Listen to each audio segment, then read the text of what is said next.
I just want to be sure that the shooting of the city of the national identity cards, because we keep on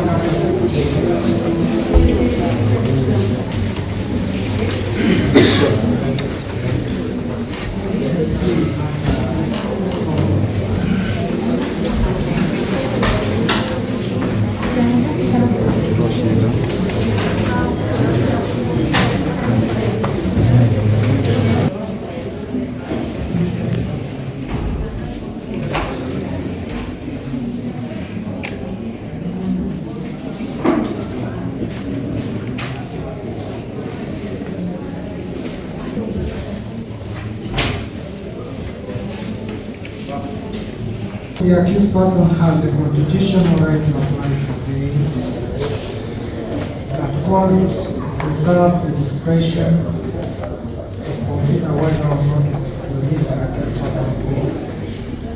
In exercising this discretion, I'm aware that the same must be done judiciously upon considering the nature of the offense, circumstances of the commission of the crime and the ascertained, as well as the substantiality of the issues presented, among other grounds.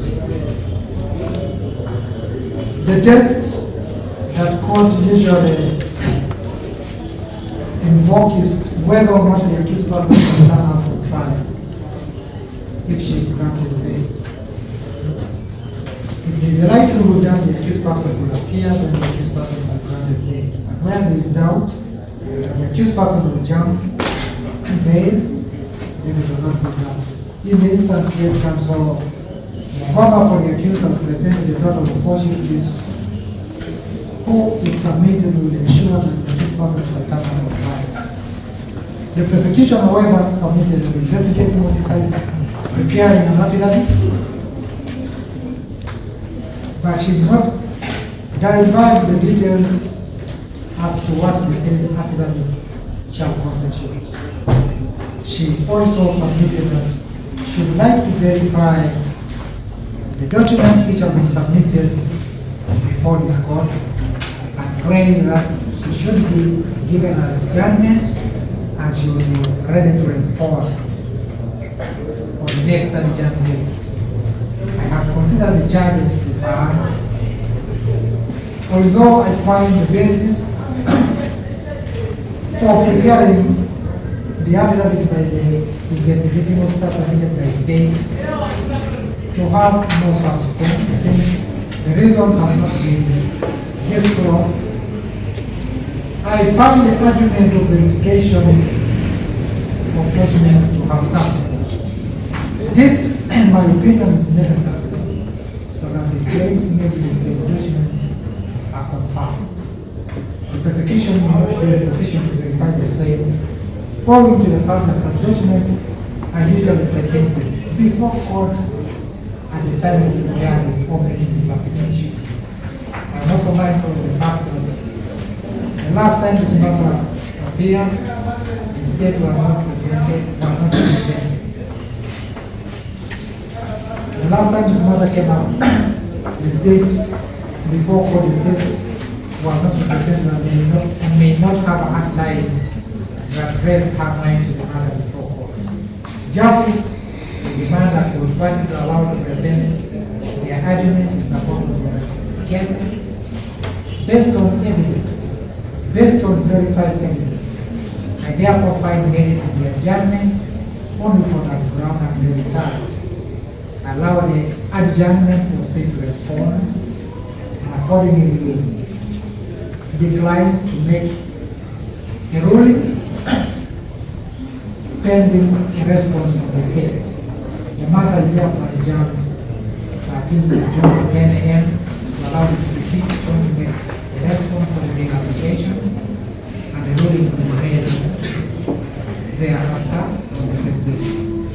With the result, the accused person is hereby remanded to prison until then.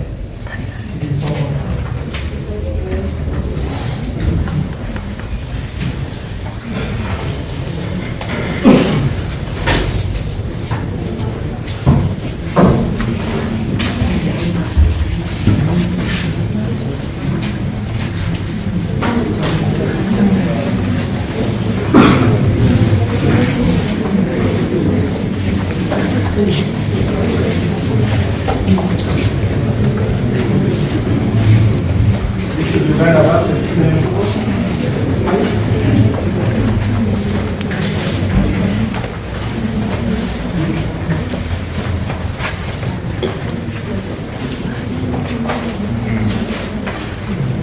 Amanya gange nze Nsuuga Mustafa nkola ne Alihira Holdings era ndowooza abantu abazze batukubira bagenda olaba nga yenze yennyini bwe balaba mu video ate nze gwe balabye ku ki ku site yaabwe. Biodigester kirabise nti kati abantu batandise okukkiriza nti gwe mulembe oguliko.